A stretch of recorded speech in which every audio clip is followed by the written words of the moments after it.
Can anybody hear me? All right. My name is William Smith, and I'm a solutions architect for 318, which is a technology consultancy based out of Santa Monica, California. Let's talk about what we can do when we forgo wireless and we actually plug in the cord. So the nature of this presentation isn't so much lessons learned from the project that I'm getting ready to describe. It's not a case study by any means, but rather it's more nifty things that I learned while working on this project. I'll also suggest some items that you can add to your toolkits too. So this past year, I've been on hiatus from my normal duties as a consultant to assist with an iPad rollout project for a large school district. During the past school year, we deployed about 30,000 iPads to students and teachers. By the time the project is complete at the end of this calendar year, we'll have distributed about 45,000 devices. With this number of devices, the school district planned on using Apple's Device Enrollment Program, DEP, and what I like to call the power of symmetric multiprocessing to wirelessly enroll and manage its devices into MDM. So in other words, I'm saying dozens or hundreds of students can more effectively put their devices into management than we can doing it manually. We deployed iPads to teachers before we started last September, and then iOS 8 dropped 2 weeks before we were getting ready to deploy to students. We planned on that. However, we noticed two things. First, the 1.2 gig update was automatically downloading on iPads. That was okay. Two, our OS X caching server was not caching the update. That meant many of the devices were simultaneously downloading the update over the district's internet connection, and then looking ahead, one school's rollout was going to clobber the network. So we had to control the iOS 8 update.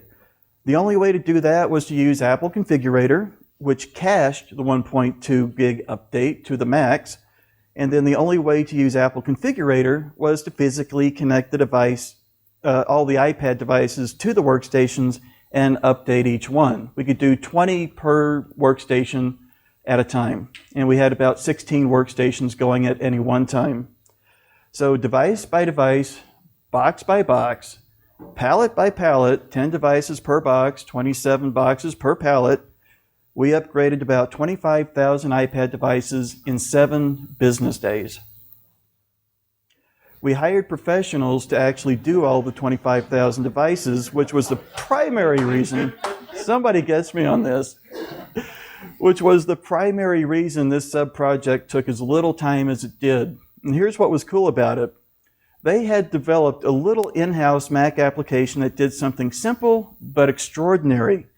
It watched Configurator, and then as Configurator finished updating a device, this little app made a few simple quality control checks, and then it shut down the iPad. It powered it off. That little step shaved off about 15 seconds per iPad because there was less handling. They never had to remove the iPads from the cardboard sleeves, and the time that it takes to press and hold the power button and swipe the screen is a few more seconds. That was more than 13 business days of time saved. And that's what got me interested in what I'm getting ready to show you. So there was something to be said about what you can do when you bypass Wi-Fi and you connect the cord. And some things you simply can't do over Wi-Fi. More and more as I participated in this project, I learned some really cool things you can do when you actually connect the cord to an iOS device. So we'll spend a little bit of time talking about the first few items here. I'll cover a few ways of entering text onto your iPads apart from, and I say iPad when I actually mean iOS device. So this affects phones, iPods, iPads. I'm using iPad generically here.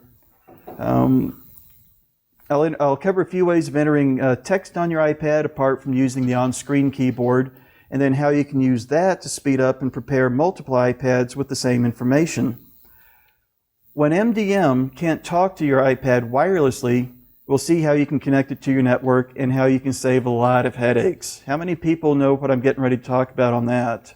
Connecting your iPad to a network without wire, or with wires, I should say. You're going to love this. Then we'll cover Yosemite and iOS 8 feature that's brand new, which is viewing your iPad screen on the computer, and how you can use that for documentation and support. But I'll spend most of our time talking about troubleshooting and information we can get out of a device in ways of sending commands via command line, which we can use for scripting. So if you're preparing a half dozen or more devices, let alone dozens or hundreds or thousands, just entering an Apple ID information is time consuming. It's burdensome. It's painful. How would you like to have to type Apple IDs that long and then passwords right after that using the keyboard that's on your screen? So if you're a touch typist like I am, a more efficient way to enter data onto an iPad is using an external keyboard. So something like this Logitech wired keyboard that plugs directly into the 30-pin or the Lightning port on an iPad works very well, and it requires no additional power. You plug it in, you start typing, it's immediate. Once you plug in, and the cost is about $60. So if you don't want to buy a dedicated 30-pin Lightning keyboard, then the first item I suggest that you put into your toolkit is this Lightning to USB pigtail, which as Apple likes to call it, the Lightning to USB camera adapter. This retails for about $29 in most stores. So I want you to notice that this is a female USB connector, not a male connector. This is not the short version of the Lightning cable that comes with every iOS device. So with just that connector, you can use most any wired USB keyboard that you might have around, such as those Dell extended keyboards that come with most PCs. If you're in a heavy Windows environment, go swipe the keyboards, plug it in, you can type away. However, Apple's USB keyboards don't work. Can anybody guess why? It's because, yes, go ahead. They don't want you to do it? No, not that.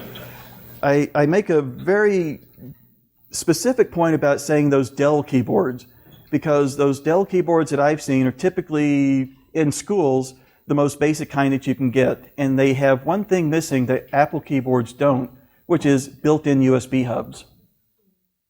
So USB hubs are built into every Apple keyboard that you get, every wired keyboard, so they don't work just by plugging them in. So what you can do, so the Lightning port just doesn't generate enough power to supply everything. Even if you've got nothing plugged into that USB port on either side of the keyboard, it's just simply not enough power, and your iPad's going to balk at it. So how do we make Apple keyboards work? The next item I suggest that you add to your toolkit is a small powered USB hub. This Protonix USB 3, it's a 4-port hub, sells on Amazon for $10.95. The cost of it, plus Apple's Lightning to USB camera adapter, is about $20 below the cost of that Logitech iPad that I showed you, or keyboard that I showed you at the beginning. So when you add the hub, you now get the ability to do something really cool. You can eliminate the keyboard, and you can replace it with the barcode scanner. The Esky brand scanner on Amazon sells for about $19.99. I can't say it's probably the most reliable, but it's a barcode scanner, and it works. You might want to get something that's a little bit higher quality, but you're looking at an entry price here. You can actually get barcode scanners that are up to a few $100s in some cases. You might already have barcode scanners in your media centers or your libraries for checking in and out books. If you choose to use the barcode scanner, then you also need to purchase a high-quality barcode font, specifically supporting something like Code 128B. Code 128B supports uppercase letters, lowercase letters, symbols, and numbers. So everything you would need for a password and a username. Scanning a barcode means you'll have not only faster data entry, but accurate data entry every time. And if you had 50 iPads to prepare and had to enter 5 pieces of information on each one, such as the username, the password, the Apple ID, think about what you'll gain by pressing that barcode scanner button 250 times compared to typing unique usernames and passwords and Apple IDs 50 times. So I encourage you to kind of experiment with this if you're playing it with barcodes, because you can add a tab or a return character at the end of the barcode so that you can move to the next field, or you can click the default button, which is usually OK or agree. Depending on the quality of the scanner that you purchase and your monitor, you may be able to scan barcodes directly off your computer screen, or you may find that merging your barcodes into a Word document onto individual cards for each iPad makes it a little bit easier to handle all of this data. So that takes care of getting text into your iOS device. Let's talk about networking it. Here's the scenario. A user forgets his iPad passcode. After a few failed attempts, he disables his iPad for 5 minutes. The user restarts his iPad thinking that he'll bypass the disabled message. If I restart my device, I'll be able to get right back in, right? No, it doesn't work that way. So he waits, and then after disabling his iPad again for 15 minutes now, he comes to you and says, hey, clear my passcode, will you? The problem is it turns off Wi-Fi whenever you restart the device and don't put in your passcode. The Wi-Fi credentials are securely stored in the iPad's keychain, which can only be unlocked by entering the passcode. So you've got to catch 22. How do you get into the iPad? The official solution is you don't. You wipe the device. The official unofficial solution is to connect the iPad to a wired network and bypass Wi-Fi. I say unofficial because Apple's not going to support this solution as a support method, but it's been in iOS 6, and it's still there today, up to the latest versions of iOS that I've tested. All right, so let's go back to a couple of the tools that we've already added to our toolkit. We have our Apple Lightning to USB camera adapter, and we have our powered hub. Let's add a couple more items to that toolkit. We have an Apple USB Ethernet adapter for $29 and an Ethernet cable. I'm going to probably put $0 on that because you probably got a million of those lying around somewhere. All right. How does all this fit together?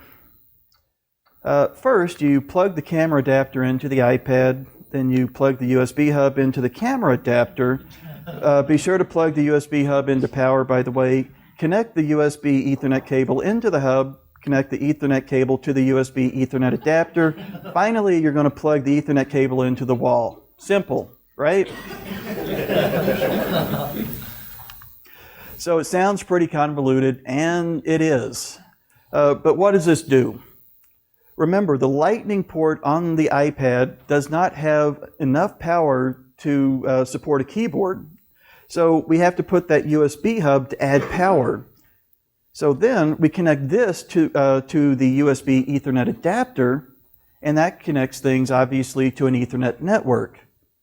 The USB hub is not only supplying power to this chain of adapters, but it's also passing network traffic from the port in your wall into the iPad. The end result is now that we've now put our iPad onto the wired network. It automatically obtains an IP address, and we can send it remote commands such as clear passcode, clear restrictions, wipe device from whatever MDM server we're using, whether it's Casper, Profile Manager, Meraki, or something else. I keep this entire rig in a bag with me right here. That's what it looks like. It's a spaghetti monster. And if you want to see it, I'll let you come up and look at it after we finish here. So this Ethernet rig isn't useful just for sending commands over the wired network. You can use multiple rigs connected to a gigabit switch, which is connected to an OS X caching server to enable simultaneous and dedicated high-speed app downloads when preparing devices for your users. You'll notice a speed difference when you're installing the apps such as Apple's iLife and iWork apps, which are hundreds of megabytes each. On top of all of this, you can connect your keyboard and your barcode scanner to the hub at the same time, and they'll all work. As I mentioned earlier, wired networking via the Lightning port has been available since roughly iOS 6. What's new in iOS 8 and OS X 10.10 Yosemite is the ability to view and record what happens on your iOS device. Displaying an iOS screen on a Mac is a new feature Apple introduced for the app developers so they could better demonstrate their apps, but nothing stops us from using that feature too. So why would admins want to display an iPad on their Macs? Documentation and support. And for folks like me, presentations. Displaying or recording your iPad on your Mac requires Yosemite and iOS 8 with Lightning ports. This is not going to work with 30-pin connectors.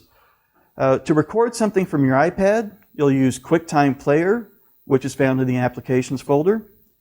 Once you see your iPad on the screen, you can click the red record button to start and stop recording. And you can even choose whether to record audio from your computer for voiceover or from your iOS device itself. Even if you're not creating video documentation, you can still record step-by-step instructions. And then you can you can take screen grabs out of your video for print documentation. So let's see how that works. And there we go. Yay!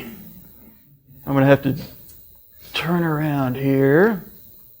We'll bring this forward. That's kind of interesting looking.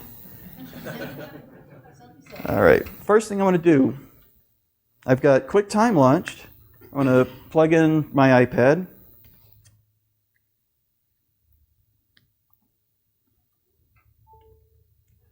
Then, down here, that's the record button. This little arrow just to the right lets me choose my iPad. And so therefore it's showing you everything that I'm seeing here. If I swipe, you see what I'm doing now. If I open up an app, everything is pretty simple. There's just not that much to it. But imagine what you can do if you have to show somebody the setup of an iPad. This actually works if all the way from the beginning, so the hello screen, all the way through the setup of an iPad to whatever you want to do, such as an app demonstration or something like that. So let's go a little bit further here, and let's choose, there we go. I can either choose the microphone for my iPad to record what I say, or I can use my computer here. Let's see if this works here. So I'm going to choose that, and I'll start recording. So when in danger or in doubt, run in circles, scream and shout. Let's open apps, let's close apps, and then we'll come back here and we'll stop. You'll notice that it changes from a record button to a play button. Let's see what happens.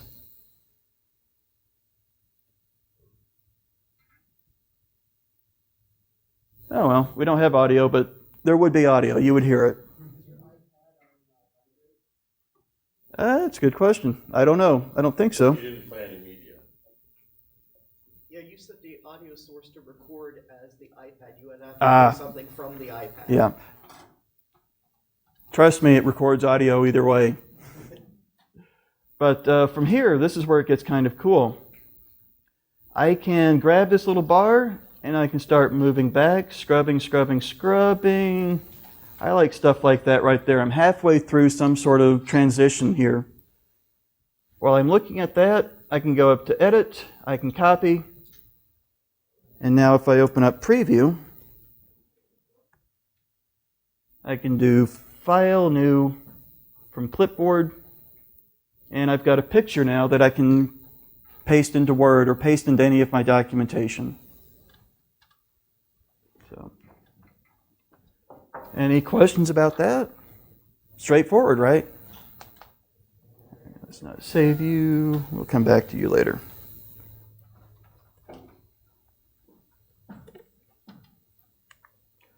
All right, so now let's turn to some under the hood stuff. This is where it gets interesting.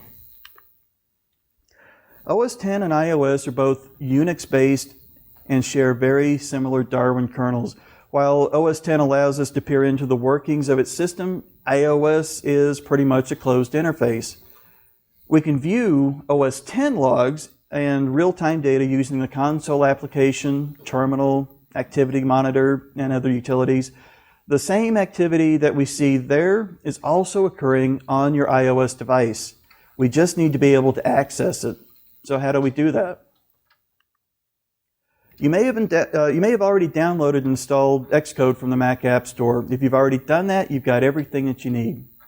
First, you'll launch Xcode from the Applications folder, and then you'll choose Devices from the window menu right here. Next, you'll plug in your iOS device. You'll have to tap Trust when you're prompted by your computer. And then if you choose not to trust, your iPad will prompt you again the next time you try to connect. So always trust. Might as well do it the first time.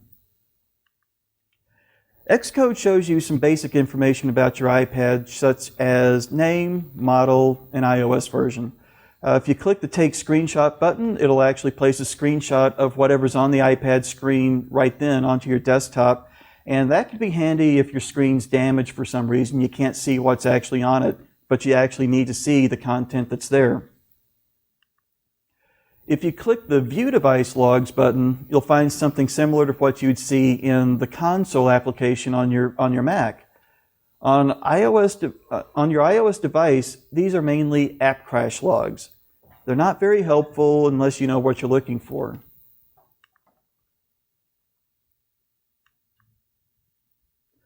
What's useful is, come back here. What's useful is the console output that's at the bottom of the window. This is tailing the active output of your iPad in real time. It was very helpful when I was troubleshooting a Casper Focus issue with the school district earlier this year. Are you folks familiar with Casper Focus here? Most of you? For the ones that aren't, Casper Focus is an app by Jamf Software. It allows teachers to focus student devices into a single app, basically controlling what the students see. So we had teachers reporting they'd remove focus from their students' devices, but there were quite a few often that remained focused. And that meant the students couldn't use their iPads for the next class. So our initial thought was the wireless network's just unreliable. After all, some devices were unfocusing, but other devices just simply weren't removing focus. So when I got my hands on one of these stuck devices and I plugged it in to view the console, I was surprised by what I saw there. The iPad was receiving the APNs connection perfectly every time. The APNs connection is what says remove focus. It was getting the command. It just wasn't responding. So after reviewing the console a little bit more, I noticed the last line of the MDM output was saying server has no commands for this device. I still didn't know what was happening, but the evidence that I collected helped me determine it wasn't our Wi-Fi that was having a problem. It was just fine. I needed to concentrate on our MDM server. That was something I could take to Jamf, and I asked them to help us troubleshoot a little bit further. Back here. Back. So eventually, Jamf implemented a new feature and a bug fix to help us with this problem. They implemented the feature to send a remove focus command every time the inventory button is clicked in the JSS. And then they also fixed a bug where device profiles for focusing and unfocusing weren't getting removed. They weren't paying attention to the expiration time. So once they got that stuff fixed, most of our Casper Focus problems went away. But it was being able to see what was happening on the iPad itself that helped me figure out and localize where that problem was. So Xcode has a couple of drawbacks though. First, it's huge. It's 6 gigs. It takes a long time to download, and it's got a pretty hefty footprint if all you need to do is look at your iPad's console output. The other drawback is it's got no filtering capabilities. So it's not like iOS or OS X's console application. I can't just search for MDMD, which is the process I was looking for. I had to scroll through all that data. So for routinely viewing iOS console information, I recommend another item for your toolkit, and that's called iOS Console. That's a picture of it here. It's from a company called lemonjar.com. It's very lightweight. It's only about 7 megs, and it looks very much like OS X's console application. It even includes textual filtering, and that helps you separate the noise from the data.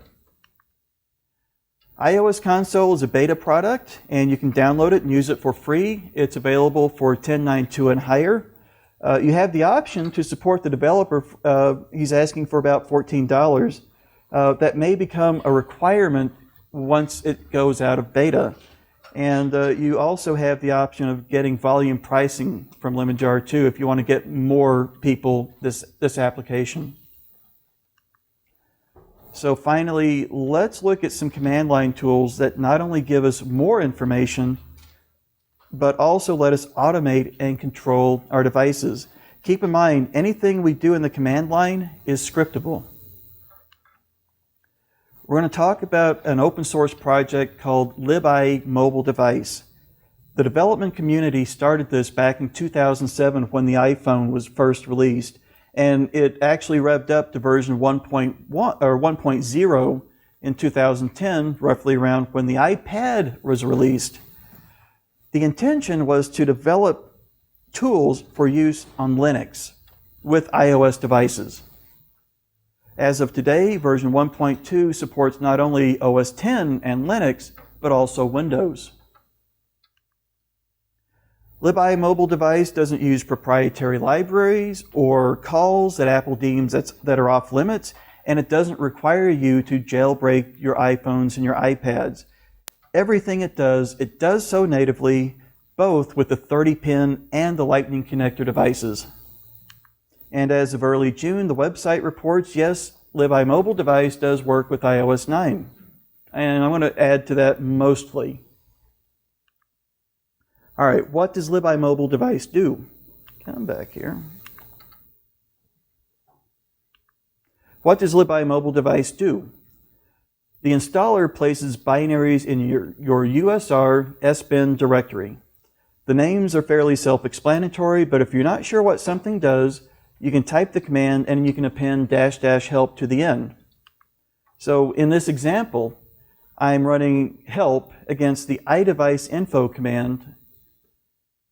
And one of the things I see I can do is use the -q or the -- domain switch to query a domain. That's what the com.apple disk usage, the com.apple disk usage factory, the mobile battery at the bottom are. Those are called domains. I can query those domains, and I can do something like query the mobile battery domain. So this returns information about the status of my device's battery. In this example, we get a list of 6 properties or keys and their values. If all I wanted to retrieve were just the fully charged key, I'd append to my command -- key and the name of the key fully charged, and the value returned is false. So in other words, my device is reporting its battery is less than 100% charged. Optionally, I could just run the iDevice info command without any switches and get a whole long list of information about the device itself. Again, this is returning a list of keys and values. If I wanted just the serial number for my device, I'd add -- key and the key name serial number. All right, that should give you a taste of what libimobiledevice can do. Where do you get it? These are open source tools across GitHub, and you have to compile them after you download them and before you install them. If you're like me, you're not a developer, and things can get a little bit hairy. So here's what you do. First, you need to install the Xcode command line developer tools. These are a subset of that 6 gig Xcode application that you can download from the Mac App Store. But the easiest way to get these is to use the command line Xcode-select install.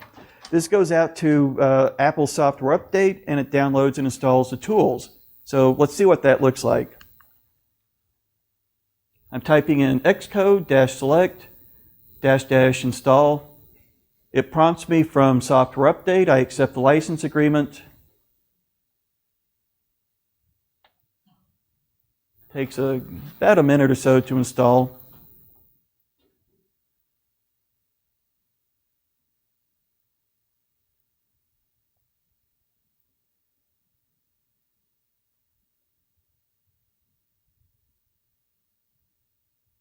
And that's all there is to that part. That's the first thing that you'll do.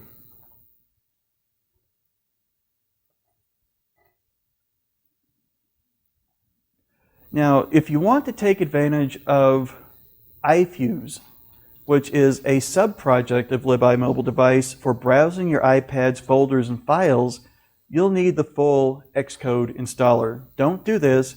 Go to the Mac App Store and download the full Xcode installer. You need to run Xcode at least once. You need to accept the license agreement. You need to let it install its own command line binaries, and then you'll be done. If you're not going to use iFuse, do what I just showed you. Just run the command line, get that subset. Don't wait for that full 6 gig install. So the easiest way to install libimobiledevice is to use a command line package manager called Homebrew. Homebrew will take care of downloading all the dependencies and creating the installers for you. So first we need to install Homebrew, and then next we need to run brew doctor, which is Homebrew's kind of self-help or repair type tool. And then finally we copy the suggested command line at the end of the whole screen session to the terminal. We paste it back, and this adds the USR local bin path to our user profile. Let's see what this is going to do. And here we go. This is the command to install Homebrew. And through the magic of television, I have greatly condensed this time. And one thing that I really want you to notice, I think it's going to be in here. Oh, not yet. All right, so we've got Homebrew installed. At this point, I'm going to run brew doctor. This is the part that just kind of does a little bit of cleanup, a little bit of repair after Homebrew is installed. Doesn't take very much time. You'll see right here at the very end, it's saying, hey, you ought to run that command. So I'm actually copying that, and I'm pasting it back into the terminal window, and that's what allows me to actually just say brew, instead of having to say USR bin brew every time. I can just say brew. And that's all there is to install Homebrew. So we've installed the Xcode command line tools and Homebrew. Next, we need to install some dependencies. These are library files that aren't part of libimobiledevice, but libimobiledevice needs them. So while this is installing, you'll notice there's a new little feature in Yosemite which I absolutely love. It supports emoji in the command line. Look for the little beer mug every once in a while. I think it's very appropriate.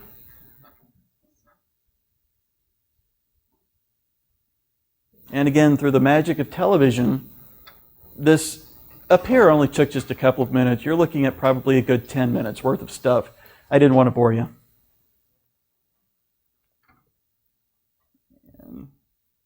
So I'm not going to bore you with showing the entire process, but it is pretty straightforward.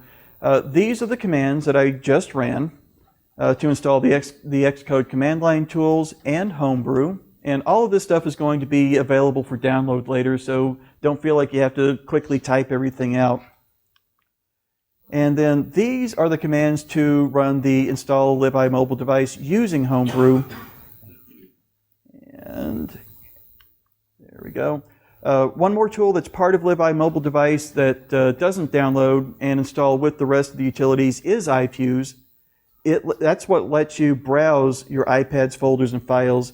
After you've installed everything else, you'll download the DMG file that I'm showing here, and you'll install that. It's called Fuse for OS X. And then you'll use Homebrew to install iFuse. You might be prompted to install Java. Go ahead and do that. And then when all that's done, you'll see iFuse as part of that list of libimobiledevice tools that you can start using. All right, so using iFuse is similar to accessing a disk via command line. First, you create a directory with any name that you like. Here, I've made a directory just called iPad. The next thing you'll do is you'll connect your iPad to your computer using its cable, its lightning cable. This works not just for lightning, but also 30-pin lightning or 30-pin devices as well.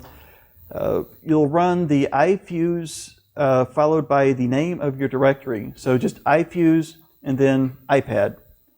iFuse locates any iOS device that's connected to your computer and it mounts it to your folder. And then just like any disk, you can use the ls command to list the contents of your iPad. You can also use cd to change directories, and you can use cp to copy files from your iPad to your computer. This doesn't give you access to the root volume of your iPad. For that, you need to actually jailbreak your device. Apple's security model is not going to let you get up that far. But what this does give you is access to the data. So when you're done browsing files and folders, the umount command to unmount the iPad volume comes in here, and then use the remove directory, the rmdir command, to delete the directory. And that's all there is to it. So let's take a look at some scripting examples here. Keep in mind that my life for the past year has been in K-12 education, so that's the realm that I'm kind of coming from here. Doesn't have to be education. It can definitely be enterprise, development, something else. So, scenario. You inherit a cart of iPads from a classroom, and you need to get a quick inventory. The teacher has been kind enough to wipe all of them before sending them to you, and they're waiting for you to run through the setup assistant right now. So you could tap the glass and you could run the setup assistant on each iPad, and then you could choose settings, general, about to get most of this information. Or you could use the iDevice info tool that I showed you earlier in a script to read the information and send that to a tab delimited file. In this case, the teacher did you a favor by resetting those devices, because when they're reset, the iPad doesn't ask to trust the computer. All that trust information is stored in the network settings, and those don't exist yet. So all you need to do is plug in the device, run the script, unplug the device. It'll take you longer to plug in and unplug the devices than it will to actually run the script. You can have a spreadsheet of your 25 iPads in about 2 minutes. Here's an Apple script. And Apple scripts can be made into double-clickable applications. Scenario. You inherit a cart of iPads from a classroom, and you need to quickly turn it around for an iPad training session in 1 hour. At least you're actually given some advance notice, right? The iPads aren't wiped. What's that? A whole hour? A whole hour. Longer than I usually get. So the iPads aren't wiped, but they have an assortment of apps installed. You want to remove all the apps except the apps that come with the iPad. In other words, you want to remove all the user-installed apps. This script uses the do shell script command in AppleScript to run iDevice installer. That command installs apps, it lists apps, it updates apps, and more importantly, it removes apps. We use iDevice installer first to get a list of all the apps, the third-party apps, and then from that list, we parse through it, and then we tell it to remove it from the device. It takes far less time than it took me just to explain it to you. And then finally, this is a shell script that takes advantage of a few of the tools altogether. Scenario, a class is just finished with a set of iPads. It was using them to take pictures. The students were taking pictures all over. You want to back up the iPads and the data just in case, but you want to delete all of the pictures from the devices for next time. And then at the very end, you want to shut down all the iPads. No more iPad finger. The iDevice Backup To tool creates a backup to a location that you specify on your computer, and then it restores the files to make those files readable. We use iFuse to remove the photo data, and then we'll use the iDevice Diagnostics tool to shut down the data, or to shut down the iPad. And here's where the rubber chicken comes in. We'll see if this actually works the way I expect it to. See it in action. So I've got my iPad here, and what I'm going to do, let's go, come here. Let's go back to QuickTime. Close that, don't need to save it. We're going to do a new movie recording just so you can see what I see. I'm actually not going to record, I'm just going to use it to show you what I see. And I'm going to open up the camera. Actually, let's go back here. Let's open up Photos. Nothing up my sleeve. If I open up the camera, just like the students would do, I take pictures. Thank you for waving. Awesome. And then I inherit this card of iPads from everybody. I need to back up the pictures and shut down the device. And, oh, that's one thing I forgot to say. This actually rotates depending on which way your iPad's oriented. All right, let's kind of move this off to the side here. And then I like using Text Wrangler or BBEdit to actually run scripts that I'm in the middle of testing. This is the same script that I just showed you in the slide. It does three things. It creates a backup, it deletes the photos, it shuts down the device. And I've got it doing that. When it creates the backup, it's going to create a new folder here on the desktop. It might be my desktop. I hope it's up here. And it's going to name that folder backup. Inside that, I've got it creating a subfolder named after the serial number that it's pulling off the device. And then it's going to back up into that subfolder. Here goes nothing. Yay, there it goes.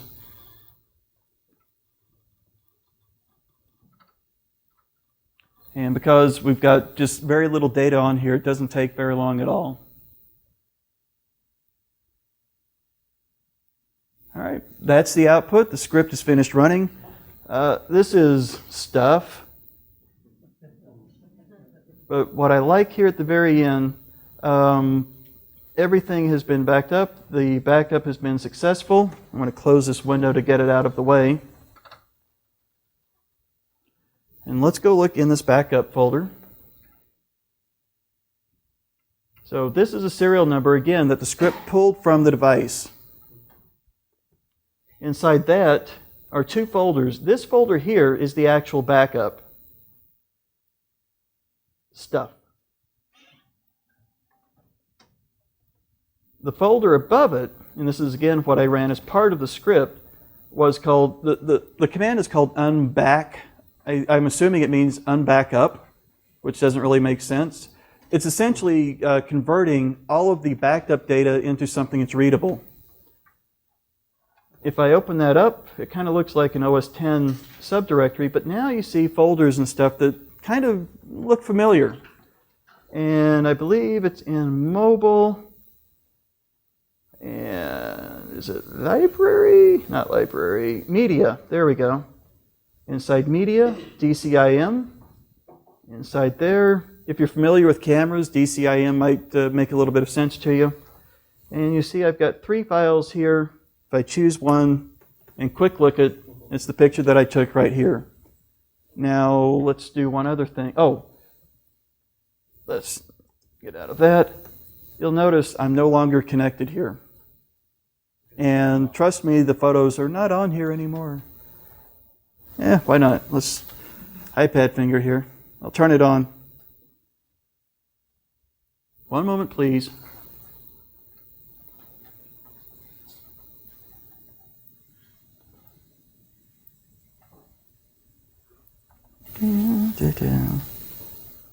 Anybody got any good jokes? 3 MacAdmins walk into a bar.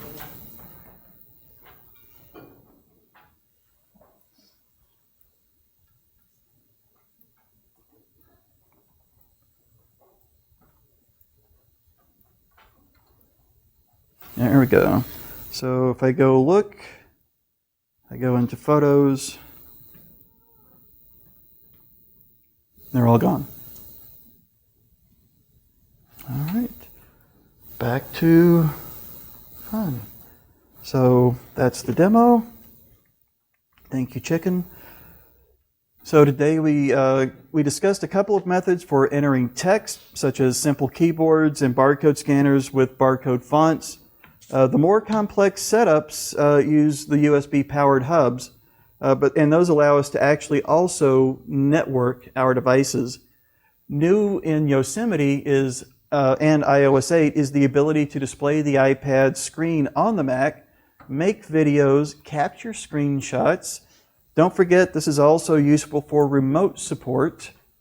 So if you think about it, if you've got a user that's having an iPad problem, you can't see the iPad, walk your user through what I've just done here. Then you can use Apple Remote Desktop or VNC to look at the computer of the user. You won't be able to actually click on it, but you can talk to somebody, you can talk somebody through it in real time in troubleshooting their iOS device. And then finally, we looked at how to get diagnostic and forensic information out of your iPad using Xcode and iOS console from Lemonjar.